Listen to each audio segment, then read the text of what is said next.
പാളയിൽ വേവിച്ചെടുത്തിട്ടുള്ള നല്ല അടിപൊളി ഒരു അടയാണ്. അപ്പോൾ വീഡിയോയിലേക്ക് പോകുന്നതിന് മുമ്പ് ചാനൽ സബ്സ്ക്രൈബ് ചെയ്യാതെ കാണുന്നവർ ദയവായി ഒന്ന് സബ്സ്ക്രൈബ് ചെയ്യണേ. ഹായ് ഫ്രണ്ട്സ്, പുതിയൊരു വീഡിയോയിലേക്ക് എല്ലാവർക്കും സ്വാഗതം. അപ്പോൾ ഇന്നത്തെ വീഡിയോ ഈ ഒരു പാള ഉപയോഗിച്ചിട്ട് പാലട തയ്യാറാക്കുന്നത് എങ്ങനെയാണെന്നുള്ളതാണ്.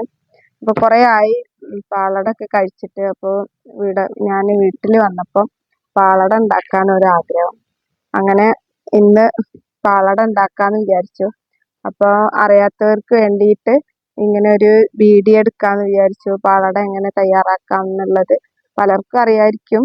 അറിയാത്തവർ ആരെങ്കിലും ഉണ്ടെങ്കിൽ അവർക്കും കൂടെ ഒന്ന് ഉപകാരമായിക്കോട്ടെ എന്ന് വിചാരിച്ചിട്ട് ഇങ്ങനെ ഒരു വീഡിയോ ചെയ്യാന്ന് വിചാരിച്ചു. അപ്പൊ അതിന് ആദ്യം വേണ്ടത് ഇതുപോലത്തെ കവുങ്ങിന്റെ ഒരു പാളയാണ്. ഇത് എൻ്റെ അടുത്ത് കിട്ടിയ പാള എന്ന് പറയുന്നത് കുറച്ചൊരു ഉണക്കായിട്ടുള്ള പാളയാണ്. ഇതിനേക്കാളും കുറച്ചുകൂടെ പച്ചയായിട്ടുള്ള പാളയാണ് വേണ്ടത്. പക്ഷെ അങ്ങനത്തെ പാള കിട്ടിയില്ല. അതുകൊണ്ട് തൽക്കാലം ഇത് വെച്ച് അഡ്ജസ്റ്റ് ചെയ്യാന്ന് വിചാരിച്ചു. ഞാനിതൊരു കുറച്ച് സമയം ഒരു 10 മിനിറ്റ് ഞാനിത് കുതിർത്താൻ വെച്ചതായിരുന്നു. അപ്പം കുറച്ച് സോഫ്റ്റ് ആയി കിട്ടിയിട്ടുണ്ട്. അങ്ങനെ ഉണങ്ങിയ പാള ഉപയോഗിച്ചാൽ കുഴപ്പം എന്താന്ന് വെച്ചാൽ നമ്മൾ തീ കത്തിക്കുന്ന സമയത്ത് ഇത് ചിലപ്പം പെട്ടെന്ന് കരിഞ്ഞു പോകും. കാരണം അടുപ്പത്തല്ല, ഇത് കണലിലിട്ട് മട്ടലൊക്കെ വെച്ചിട്ട് ആണ് നമ്മളിത് ചുട്ടെടുക്കുന്നത്. അപ്പോൾ ചിലപ്പോൾ ഇത് ഉണക്കായി കഴിഞ്ഞാൽ ചിലപ്പം പെട്ടെന്ന് കരിഞ്ഞു പോകും. അതുകൊണ്ടാണ് കുറച്ചുകൂടെ പച്ചപ്പാള വേണമെന്ന് പറയുന്നത്. അപ്പോൾ നമുക്കിത് എങ്ങനെ ഈ ഒരു പാള ഉപയോഗിച്ചിട്ട് നമുക്ക് അട തയ്യാറാക്കി എടുക്കാം എന്നുള്ളത് നമുക്ക് വീഡിയോ കണ്ടു നോക്കാം. ആദ്യം ഞാൻ ഇതിന്റെ 2 സൈഡും ഒന്ന് കട്ട് ചെയ്ത് കൊടുക്കുന്നുണ്ട്.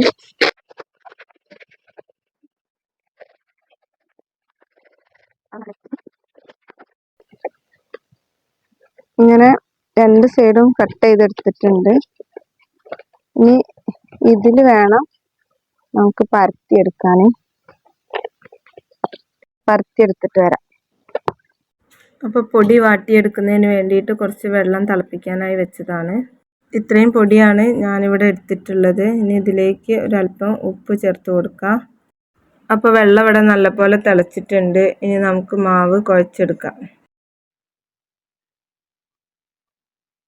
നമ്മൾ ഇടിയപ്പത്തിനൊക്കെ മാവ് കുഴക്കുന്ന ആ ഒരു പാകത്തിന് വേണം കുഴച്ചെടുക്കാൻ. നല്ല ടൈറ്റായി കഴിഞ്ഞാൽ പരത്തിയെടുക്കാൻ കുറച്ച് പ്രയാസമായിരിക്കും. ഇനി ഇത് കുഴച്ചെടുക്കാം.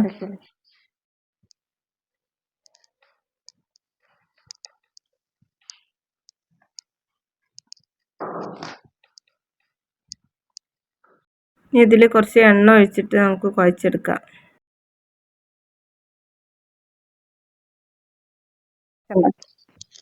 അപ്പൊ മാവ് ഇവിടെ റെഡി ആയിട്ടുണ്ട്.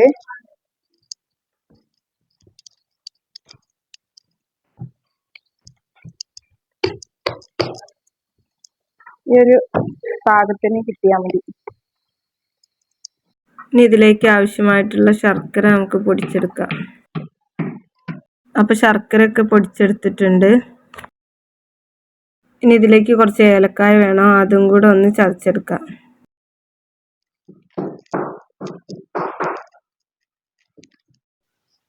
ഇതിന്റെ തൊലിയൊക്കെ ഒന്ന് മാറ്റിയെടുക്കുകയാണ്.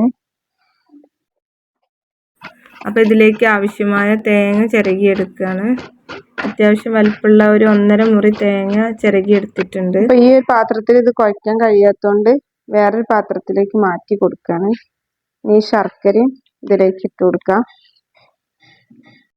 ഇതൊന്ന് മിക്സ് ചെയ്ത് കൊടുക്കാം.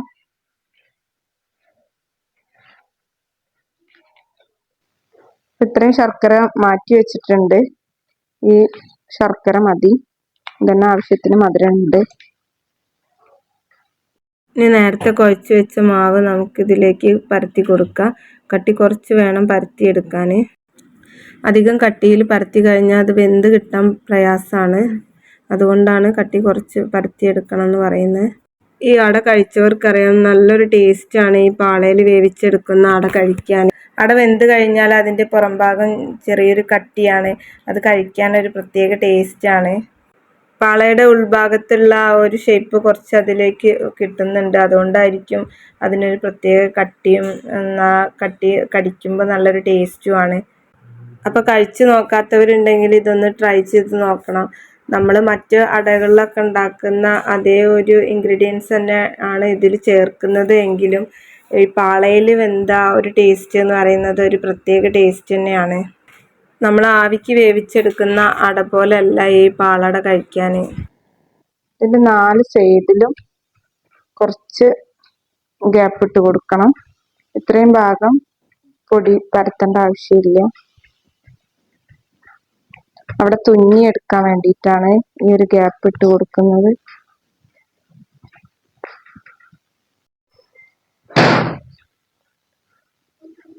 ഇതാ അങ്ങനെ പരത്തി ഏകദേശം തീരാറായിട്ടുണ്ട്.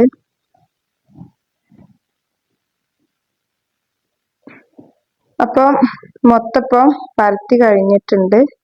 ഇനി ഇതിലേക്ക് നമുക്ക് ഈ തേങ്ങയും ശർക്കരയൊക്കെ ഇട്ട് കൊടുക്കാം.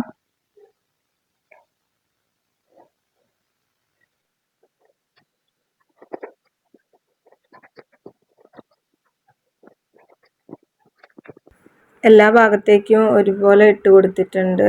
അല്ലാഞ്ഞാൽ ഇത് മടക്കി കഴിയുമ്പോൾ ചിലപ്പോൾ നടുവിൽ മാത്രമായിട്ട് മാറും. തേങ്ങയും ശർക്കരയൊക്കെ ഇപ്പം എല്ലാ ഭാഗത്തേക്കും ആയിട്ടുണ്ട്. ഇനി നമുക്കിത് ഒന്ന് കെട്ടി കൊടുക്കണം.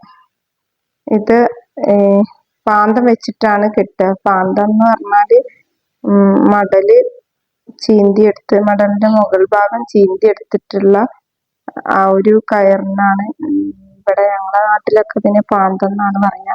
അത് വെച്ചിട്ടാണ് ഇനി ഇത് കെട്ടി കോർത്തെടുക്കേണ്ടത്. അപ്പം ആ പാടയിൽ പരത്തിയെടുത്തപ്പോൾ ഇത്രയും മാവ് ബാക്കി വന്നിട്ടുണ്ട്. അപ്പം ഇനി വേറൊരു ചെറിയ പാടയിലും കൂടെ പരത്തിയെടുക്കണം. നമുക്കിത് കോർത്തെടുക്കാൻ ഇതിങ്ങനെ കെട്ടിക്കൊടുക്കണം. 2 സൈഡും 4 ഭാഗവും കെട്ടിക്കൊടുക്കണം. അപ്പോൾ ഇതിട്ട് നമുക്ക് ഈ സൈഡിലൊക്കെ ഒരു ഹോൾ ഇട്ട് കൊടുക്കാം.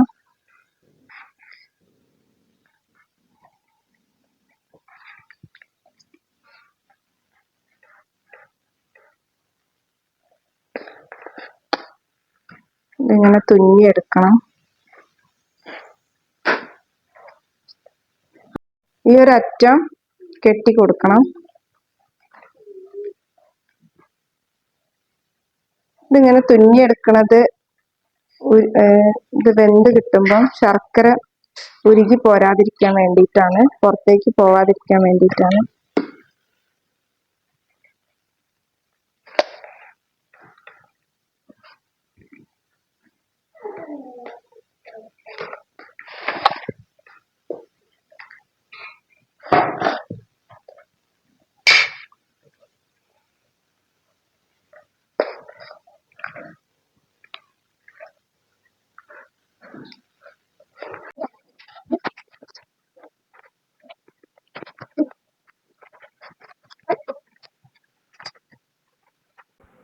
അപ്പോൾ അങ്ങനെ എല്ലാ ഭാഗവും ഇതുപോലെ തുന്നിയെടുത്തിട്ടുണ്ട്. ഇങ്ങനെ ചെയ്യാതിരുന്നാൽ വെന്ത് കഴിയുമ്പോൾ ശർക്കരയൊക്കെ പുറത്തേക്ക് ഉരുകി ഒലിക്കും. അതുകൊണ്ടാണ് ഇങ്ങനെ തുന്നിയെടുക്കുന്നത്. ഇനി ഇതുപോലെ 4 കല്ലെടുത്ത് വെച്ചിട്ട് അതിൻ്റെ മേലെ മടലെടുത്ത് വെച്ചിട്ടാണ് നമ്മളിത് വേവിച്ചെടുക്കുന്നത്. ഈ ഒരു കല്ലിൻ്റെ പൊക്കത്തിൽ വെച്ചിട്ടാണ് നമ്മൾ ചുട്ടെടുക്കുക. പറ്റ താന്നു പോയാൽ ഈ പാള തീ ആളി കത്തിയിട്ട് അത് പാള ആകെ കരിഞ്ഞു പോകും. അപ്പോൾ വെന്ത് കിട്ടാനൊക്കെ പ്രയാസമായിരിക്കും. ഇതിൻ്റെ മുകളിലേക്ക് നമുക്കിത് വെച്ച് കൊടുക്കാം. മറ്റട ചുടുന്നത് പോലെയല്ല, ഇത് വെന്ത് കിട്ടാൻ കുറച്ചൊരു ടൈം എടുക്കും. കാരണം ഇത് കുറച്ച് ഉയർത്തി വെച്ചിട്ടാണ് നമ്മൾ ചെയ്തെടുക്കുന്നത്. അപ്പോൾ ഈ പാളയിലേക്കൊക്കെ തീ പിടിച്ച് കത്തി വന്നിട്ട് വേണം. ഇടയ്ക്കൊന്ന് മറിച്ചിട്ട് കൊടുക്കണം, അല്ലെങ്കിൽ ഒരു സൈഡ് മാത്രമാകുമ്പം വെന്ത് കിട്ടില്ല.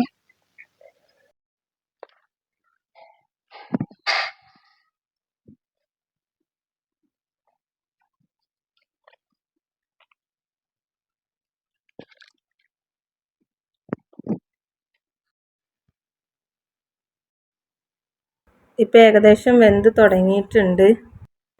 കുറച്ചുകൂടെ വേവാനുണ്ട്. അപ്പം ഒന്നും കൂടെ മറിച്ചിട്ട് കൊടുക്കാം.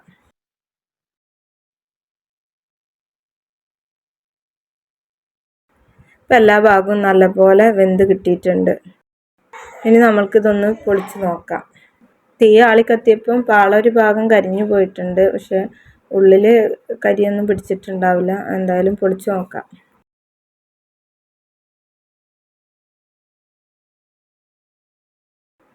ഇതാ ഇവിടെ നല്ല അടിപൊളിയായിട്ടുള്ള പാളട റെഡി ആയിട്ടുണ്ട്. എല്ലാ ഭാഗവും നല്ലപോലെ വെന്ത് കിട്ടിയിട്ടുണ്ട്. വീട്ടിലിപ്പോൾ പാളട ഉണ്ടാക്കിയിട്ട് കുറേ നാളായിട്ടുണ്ട്. അപ്പോൾ അനിയൻ്റെ ചെറിയ മക്കൾക്കൊന്നും പാളട എന്താണെന്ന് അറിയില്ല. അപ്പോൾ അവർക്കിത് വലിയ ആവേശത്തിൽ കാത്തിരിക്കുകയാണ് കഴിക്കാൻ വേണ്ടിയിട്ട്. ഇനി നമുക്കിതിനെ കഷ്ണങ്ങളാക്കി വെട്ടിയെടുക്കാം. അപ്പോൾ ഈ ഒരു വീഡിയോ നിങ്ങൾക്ക് ഇഷ്ടപ്പെട്ടാൽ ലൈക്ക് ചെയ്യാൻ മറക്കരുത്.